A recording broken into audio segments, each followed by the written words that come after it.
And the old adage is, when do you take that 1/2 inch diameter solid carbide drill through the spindle coolant and send it out for resharpening? What is it going to cost to resharpen versus what is it going to cost to buy brand new? And more importantly, is the resharpening company that you're sending that to capable of resharpening to the manufacturer's specifications?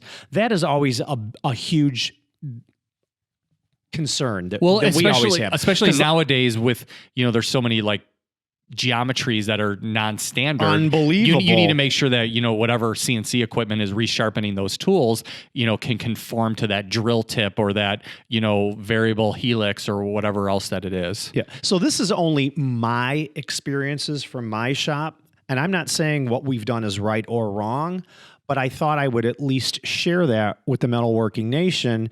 And if you all are doing something better or different, let us know, and we'll share that with all of the Metalworking Nation as well. Well, I mean, I can deep dive into this too, Jim, because we manage these kind of sharpening services for our clients. We don't actually do it ourselves, but we contract it out. Sure. And I've been through this type of an exercise with several clients and come up with some bullet points as to how to do it. Even us. I think you did you some guys do it. resharpening for us too. You guys do it. And you need to have some kind of some stakes in the ground as to how you do it, or else, because you need to be productive in how you manage this. You don't want to have one person analyzing every single end mill or drill that comes through the shop. Right. So here's the problem. You've got this tool, you've got a job, you're going to be machining a part that's a few $1,000, right?